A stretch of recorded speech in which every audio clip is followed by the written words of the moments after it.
Pelo sinal da Santa Cruz, livrai Deus, nosso Senhor, dos nossos inimigos, em nome do Pai, do Filho e do Espírito Santo. Amém. Assentar.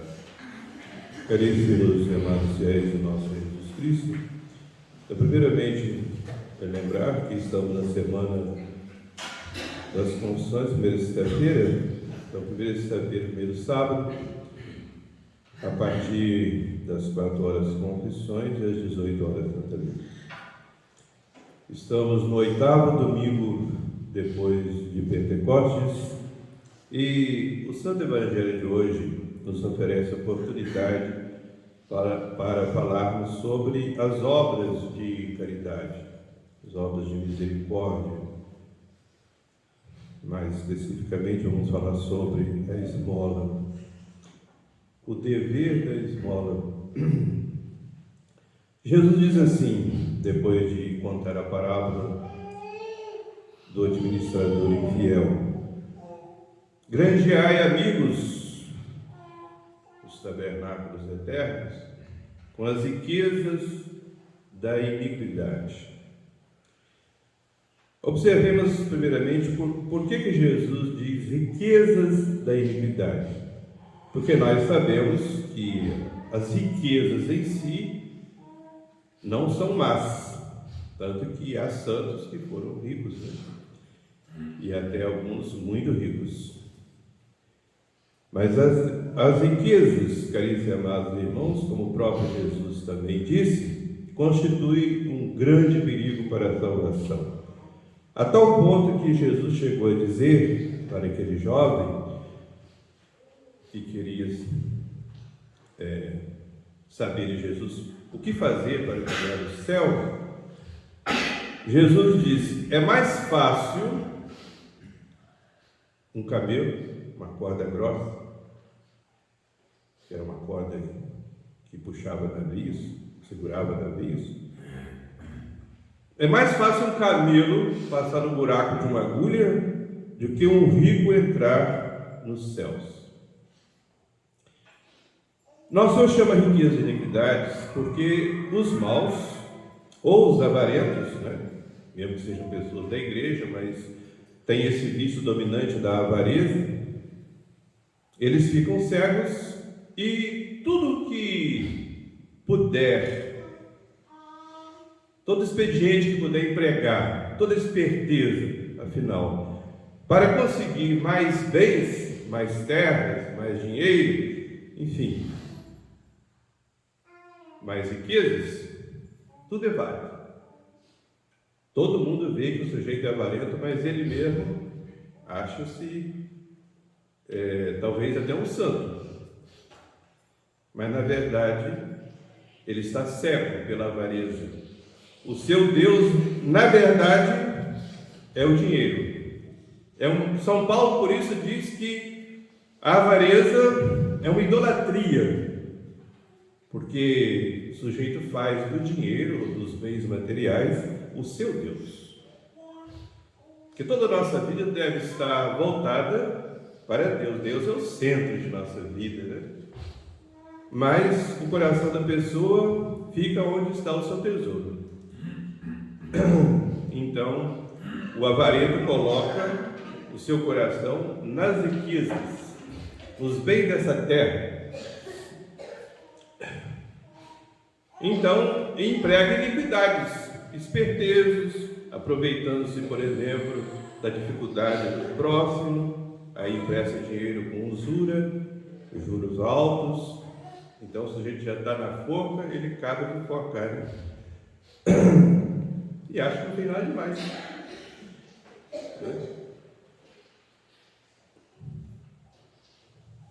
Nem passa na cabeça dele que ele fez uma coisa iníqua. Mas diante de Deus uma pessoa que tem empregados, às vezes não paga o justo salário, ele está se enriquecendo com o trabalho do pobre, com o suor do pobre. Isso é iniquidade. Inclusive é um pecado que brada aos céus, que atrai a maldição de Deus.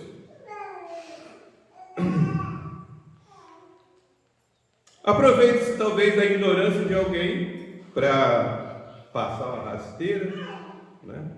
numa barganha qualquer, ou numa compra, ou numa venda, seja lá o que for.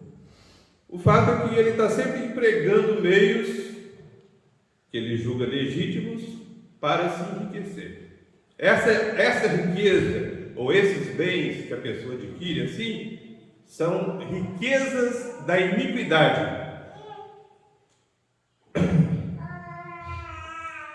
E às vezes a pessoa pode ter adquirido legitimamente, né, por herança, por exemplo, pelo seu trabalho, por sorte, né? Mas acaba empregando mal a sua riqueza para praticar o pecado, por exemplo, né? Para se encher de orgulho. É muito perigoso. Então aquela riqueza torna-se iniquidade pelos frutos, né? Então por isso nosso Senhor chama riquezas da iniquidade. Então essas riquezas da terra, os bens materiais, os bons, os filhos de Deus, os filhos da luz, devem empregar como meios de ganhar a verdadeira riqueza, que é o céu. Granjeai amigos nos tabernáculos eternos. Porque quando a gente ajuda alguém por amor a Jesus, caríssimos e amados irmãos, Jesus recebe como se fosse feito a Ele. Até um copo d'água que a gente der a alguém por amor, Ele terá uma grande recompensa no céu. De modo que a caridade, a prática da caridade, as boas obras, né, faz parte essencial da religião. Tanto que São Tiago, na sua epístola, diz: a verdadeira religião, a religião sem mácula, consiste em visitar e ajudar as viúvas e os órfãos em suas aflições e conservar-se puro da corrupção deste mundo.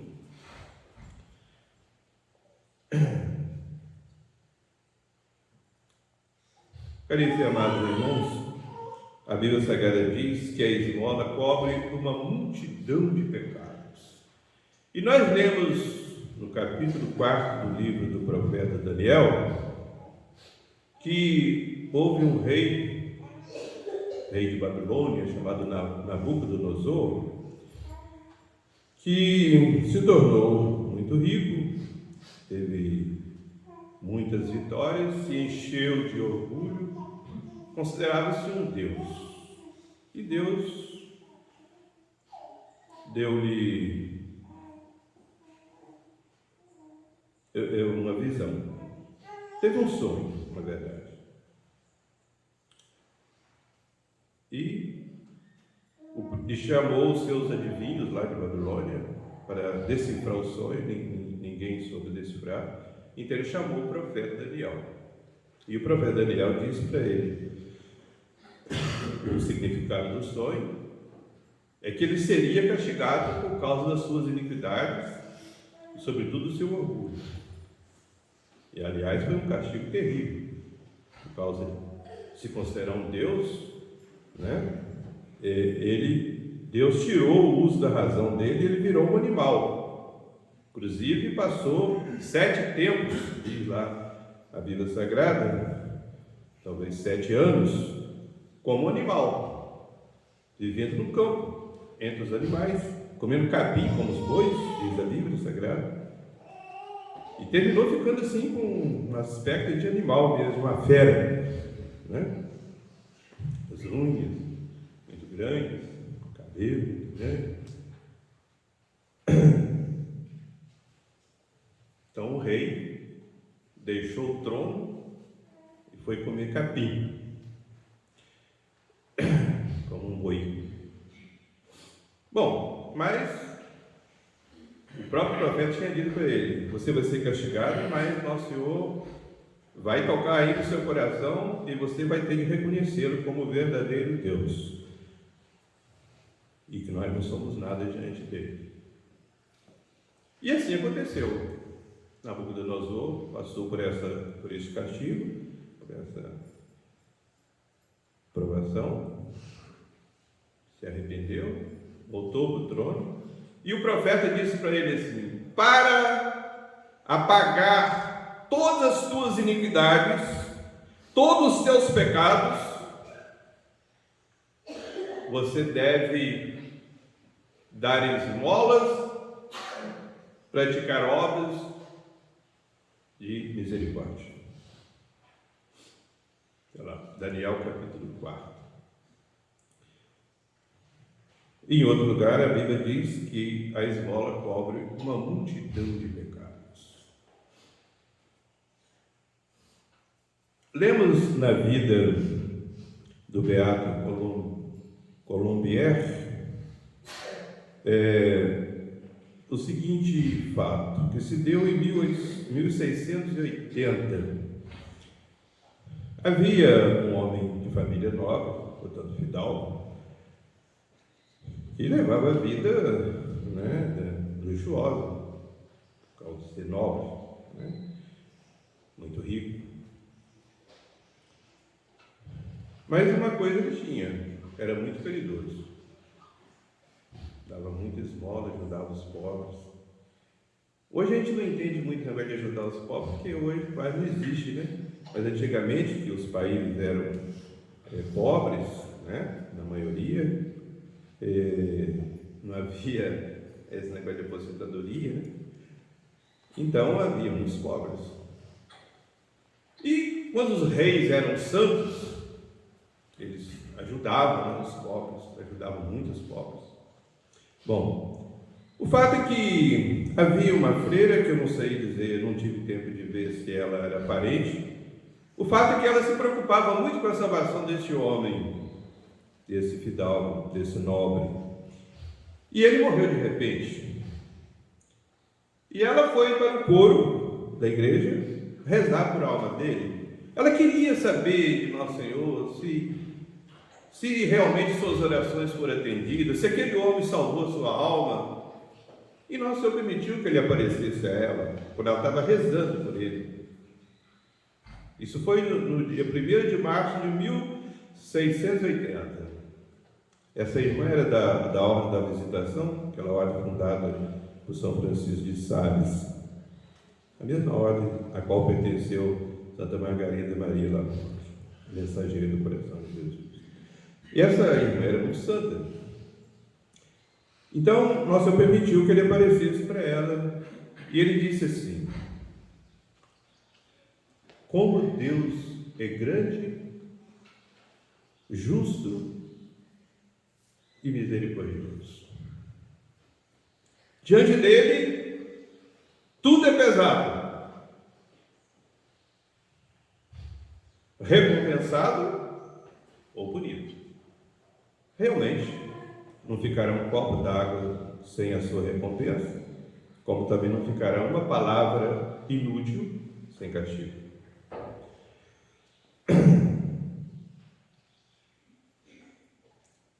Mas ela perguntou a ele assim: mas afinal, você se salvou? Você encontrou misericórdia diante de Deus? E ele disse: sim, pelas esmolas que eu dei. Desapareceu. Por isso, amados irmãos, antigamente, como eu disse, havia muitos reis, rainhas, princesas, que eram muito caridosos, verdadeiramente santos, canonizados pela igreja, como São Luís IX, rei da França, Ele recolhia os pobres e levava para o seu palácio, tirava, depunha suas vestes reais, vestia-se de também pobre, ajoelhava-se diante dos pobres, lavava-lhe os pés, e ele mesmo servia a mesa dos pobres. São Luís IX, rei da França. Que homem santo.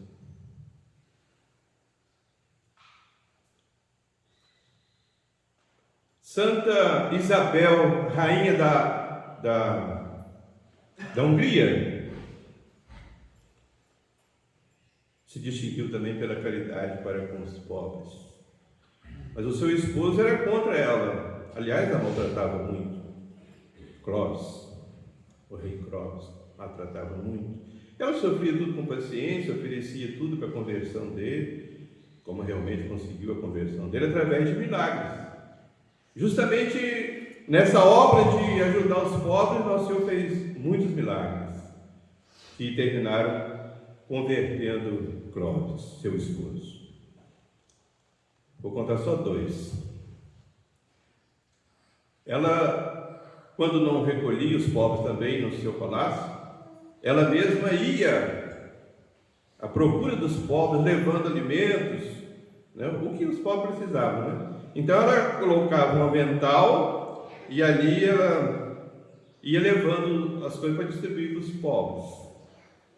E um dia nessa viagem, né, nessa caminhada para ajudar os pobres, o seu esposo a encontrou e perguntou a ela assim: o que você está levando aí?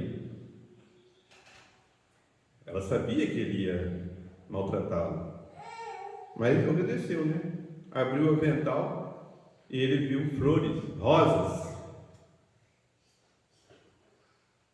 Aquilo que ela levava para os pobres, então, apareceu diante do rei Clóvis, rosas. E um dia essa rainha Isabel, rainha da Hungria, encontrou um pobre, todo ferido, cheio de chagas, cheirando até mal, e ela pediu o seu criado para tomar em seus braços e levar para o seu palácio, para ela cuidar dele, daquele doente. O rei não estava no dia.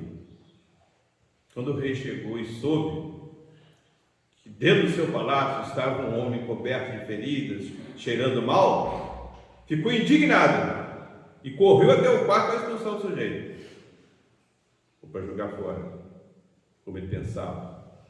Só que quando ele chegou e olhou, ele não viu um homem coberto de feridas, viu a imagem de Jesus crucificado.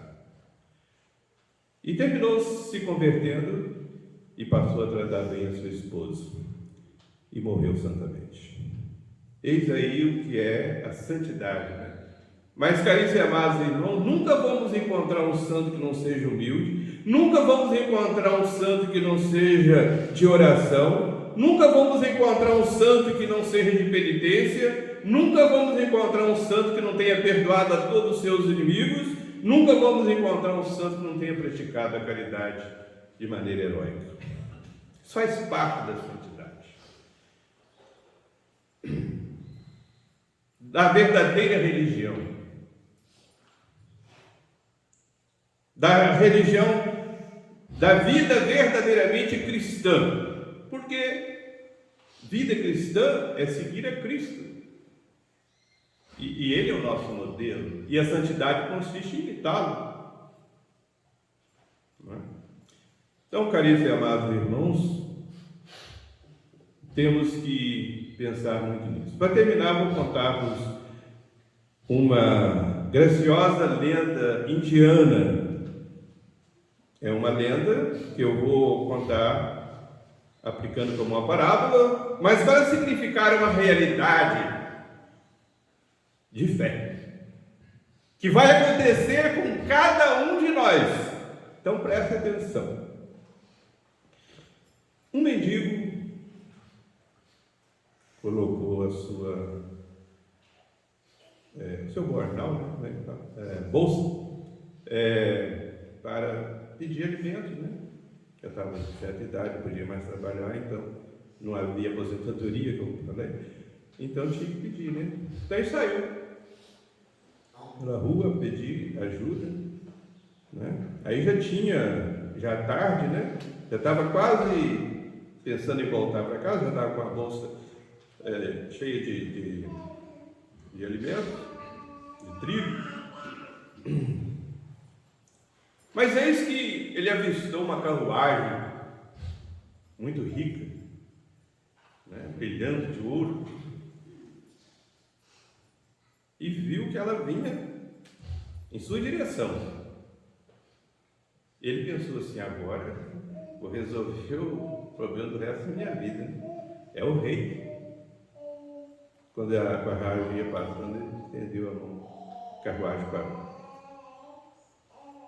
Mas qual não foi a surpresa dele? Que ironia, veja bem. O rei estendeu a mão para ele. Uma esmola. O rei, ele ficou assim, sem saber o que fazer, né? Mas, gente, o rei pedindo esmola a um mendigo. Mas afinal, enfiou a mão na bolsa, pegou um punhadinho de trigo que ele tinha ganho, colocou na mão do rei. E a carruagem continuou a viagem e ele voltou para a sua casa. Aliás, a sua choupana, porque não tinha casa. E lá chegando, ele derramou no chão, porque também não tinha mesa, derramou no chão a sacola para ver o que ele tinha ganho durante o dia. E qual não foi a sua surpresa? Que ele viu um punhadinho de ouro. Punhadinho de ouro. O trigo, aquele punhadinho de ouro aquele punhadinho de trigo virou ouro. E ele começou a chorar e a lamentar: por que eu não dei tudo? Tinha resolvido o problema do resto da vida numa sacola de ouro. Caríssimos amados irmãos, é uma lenda lá que eles contam lá na Índia, contavam lá na Índia, mas tem uma aplicação, é uma verdadeira parábola com aplicação belíssima, porque Jesus, quem é mais rico do que Jesus? É o Rei dos Reis, é o Criador do céu e da terra, de todo ouro e de toda pedra preciosa. E diz São Paulo: sendo rico, fez-se pobrezinho, para com a sua pobreza nos enriquecer a todos. E Jesus quer que quando a gente der alguma coisa a um pobre, a gente veja no pobre a Ele. Quando o pobre nos estende a mão, devemos ver a mão de Jesus e devemos dar como se estivesse dando ao Rei dos Reis. Pois bem, quando chegar no fim da nossa vida, ao derramarmos as nossas obras diante de Jesus, toda obra de caridade se transformará em ouro para a vida eterna. No dia do juízo, Jesus disse: vai dizer para os bons que estarão à sua direita: vinde, benditos de meu Pai, possuir o reino que vos foi preparado desde toda a eternidade. Por quê? Porque tive fome e me deste de comer, tive sede e me deste de beber, precisava de vestes e me vestistes, eu estava aflito na prisão ou na doença e me visitastes. Os bons vão dizer: Senhor, quando é que fizemos isso a vós? E Jesus vai dizer: todas as vezes que fizestes ao menor dos meus, a um pobrezinho, foi a mim que fizestes. Entra no reino de teu Senhor. Amém.